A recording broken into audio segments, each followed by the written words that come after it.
Memahami tantangan komunikasi dalam manajemen lintas budaya dan negosiasi internasional. Yang kedua, fokus pada fenomena tim internasional yang semakin umum dalam bisnis global. Yang ketiga, menyadari pengaruh besar latar belakang budaya terhadap perilaku individu dalam tim. Yang keempat, menjelaskan definisi tim serta jenis dan peran dalam yang terlibat. Yang kelima, mengkaji proses yang dilalui tim global dan dampak perbedaan budaya. Serta yang keenam, membahas strategi manajemen tim multikultural, khususnya tim Afro Barat. Materi pertama yaitu tim. Tim adalah sekelompok kecil orang yang bekerja sama secara terkoordinasi untuk mencapai tujuan yang telah ditetapkan. Dalam sebuah tim, setiap anggota memiliki peran dan tanggung jawab masing-masing. Namun, mereka juga bertanggung jawab secara kolektif atas keberhasilan atau kegagalan tim. Kerjasama yang baik, komunikasi yang efektif, dan rasa saling percaya menjadi kunci utama untuk memastikan bahwa semua anggota dapat berkontribusi secara maksimal demi mencapai tujuan bersama tersebut. Selanjutnya yaitu jenis-jenis tim. Pertama ada tim pemecahan masalah. Tim yang bertemu secara berkala untuk membahas dan memberikan saran terkait peningkatan proses kerja, kualitas, atau efisiensi di organisasi. Fokus mereka adalah mencari solusi yang dapat diimplementasikan untuk memperbaiki kinerja. Lalu, tim dikelola sendiri. Tim ini bekerja tanpa pengawasan langsung. Anggotanya memiliki otonomi penuh untuk mengatur pekerjaan mereka sendiri, membuat keputusan, dan membagi tugas. Ini memungkinkan mereka untuk lebih terlibat dan bertanggung jawab atas hasil yang dicapai. Lalu, tim lintas fungsi. Anggota tim ini berasal dari berbagai departemen atau divisi yang berbeda. Mereka bekerja bersama untuk menyelesaikan proyek atau tugas tertentu, memanfaatkan keahlian masing-masing untuk mencapai hasil yang lebih baik. Tim ini sangat berguna untuk proyek yang membutuhkan perspektif beragam. Selanjutnya itu tim virtual. Tim yang anggotanya bekerja dari lokasi yang berbeda, seringkali secara jarak jauh dengan bantuan teknologi komunikasi. Mereka bisa saja melibatkan pihak eksternal seperti konsultan atau mitra kerja untuk mencapai tujuan bersama. Tim ini memungkinkan kolaborasi lintas wilayah dan zona waktu. Lalu ada tim virtual dan tantangannya.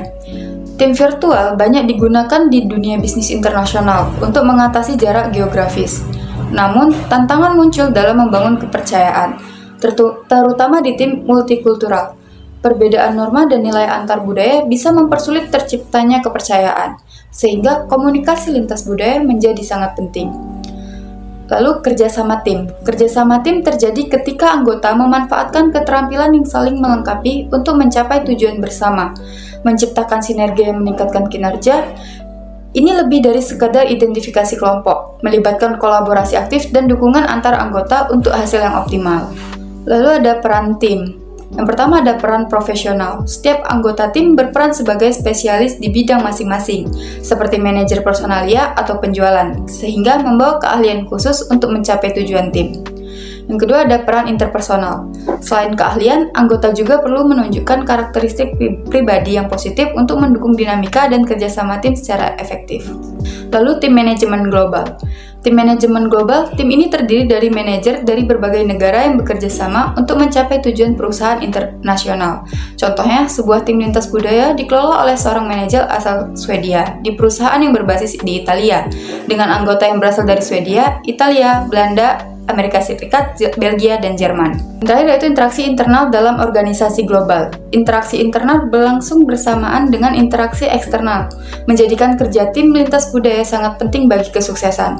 Faktor budaya mempengaruhi banyak aspek, termasuk peran pemimpin, hubungan atasan bawahan, partisipasi dalam rapat, dan proses pengambilan keputusan.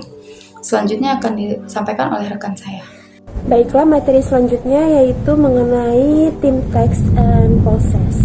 Jadi di sini tuh ada perbandingan antara budaya yang berorientasi tugas versus hubungan. Budaya yang berorientasi tugas itu ada di negara seperti Jerman, Swiss, dan Amerika Serikat. Cirinya yang pertama itu berfokus pada efisiensi dan produktivitas. Dan yang kedua itu kurang fokus pada pengembangan hubungan pribadi. Sedangkan budaya yang berorientasi hubungan itu ada di negara Amerika Latin, Timur Tengah, dan Eropa Selatan. Ciri-cirinya yaitu lebih fokus pada pengembangan hubungan pribadi, dan yang selanjutnya itu waktu yang lebih lama digunakan untuk membangun hubungan pribadi sebelum memulai pekerjaan. Yang selanjutnya itu ada Strategies for Global Teams. Jadi Gleason and Gibson pada tahun 2004 itu mengklasifikasikan jenis global team dalam bentuk ada 5. Yang pertama itu ada tugas, kedua ada konteks, ketiga ada orang, keempat ada waktu, yaitu jumlah waktu yang dimiliki tim untuk bekerja sama, dan yang terakhir itu ada teknologi. Yang selanjutnya di sini ada Davison dan Equilin pada tahun 2004 itu menjelaskan 3 elemen penting dalam dinamika tim. Yang pertama itu ada tugas dan proses saling terkait erat. Nah, proses secara langsung itu mempengaruhi kinerja tim, sedangkan proses sosial terkait dengan kemampuan tim untuk bekerja sama dalam waktu yang lebih lama.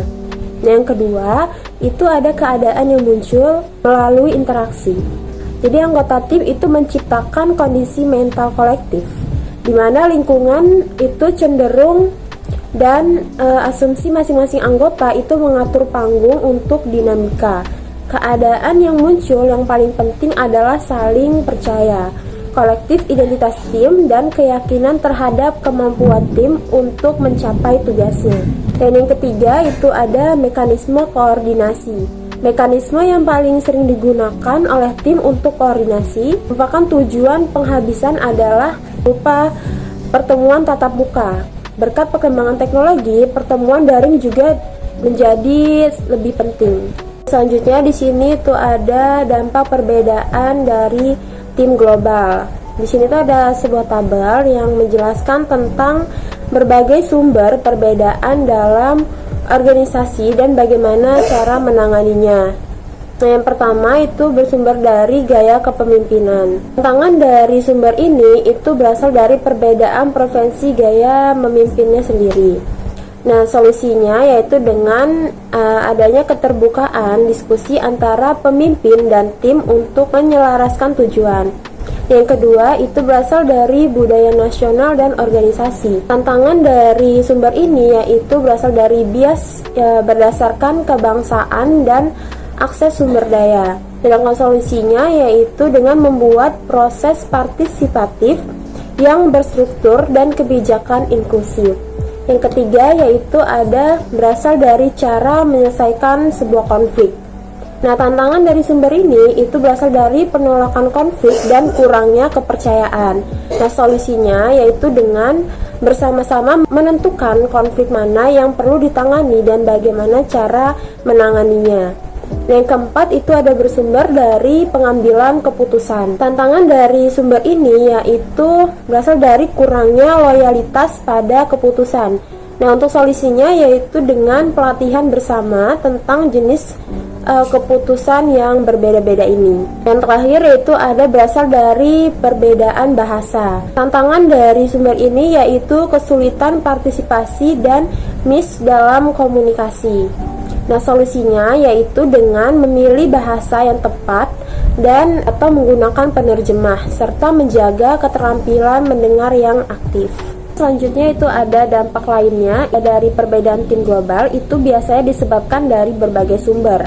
Yang pertama itu ada dari perbedaan berbagai profesi, yang kedua itu ada dari harapan dan nilai interaksi tim, yang ketiga itu ada prakonsepsi budaya, yang keempat itu ada pengalaman internasional, dan yang kelima itu ada perbedaan lokasi geografis. Dan Hartog pada tahun 2004 itu berpendapat bahwa tim yang pemimpinnya mendorong proses refleksif, misalnya diskusi tentang subjek seperti pekerjaan tim dan siapa yang lebih mungkin mengajukan saran, itu akan berfungsi lebih baik daripada tim yang tidak memiliki proses tersebut. Selanjutnya ada manajemen tim multikultural. Mengelola tim yang terdiri dari orang-orang dari berbagai budaya merupakan tugas penting dalam manajemen antar budaya.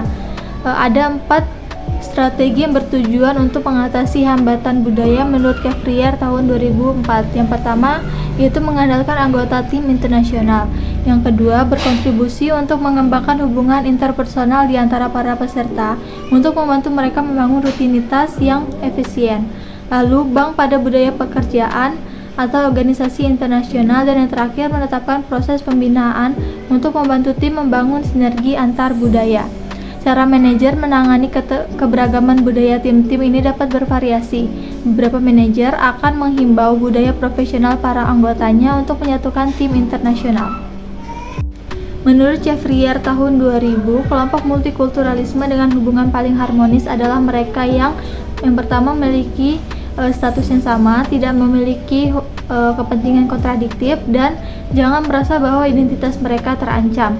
Kata multikultural juga dapat merujuk pada isu multikulturalisme yang dapat diamati dalam hubungan kerja antara anggota tim yang terdiri dari orang-orang yang berasal dari negara atau perusahaan atau orang-orang dengan kekuasaan yang tidak setara. Selanjutnya ada tim Afro Barat, masalah terkait multikulturalisme yang berasal dari sikap yang sudah ada sebelumnya tentang hubungan antara Afrika dan Barat, di mana Barat sebagai mitra dominan memiliki cita-cita dan konsepnya tentang dunia. Hal ini berdampak pada hubungan dalam tim di mana seseorang memperhatikan ketidakpedulian tentang hal-hal dan perspektif anggota lain. Juga ketidakmampuan dalam melakukan interaksi spontan. Integritas sempurna antara ekspatriat barat dan eksekutif lokal juga tampaknya tidak mungkin. Satu poin khusus dalam penelitian tentang pengalaman Afrika dalam manajemen antar budaya yaitu pentingnya waktu, di mana waktu dibutuhkan bagi sebuah kelompok yang terdiri dari orang-orang dari berbagai budaya nasional dan profesional untuk mengembangkan semangat tim yang sesungguhnya. Kesimpulan, menyoroti bahwa pemahaman peran individu dalam tim sebagaimana dijelaskan oleh Belbin sangat penting dalam konteks internasional.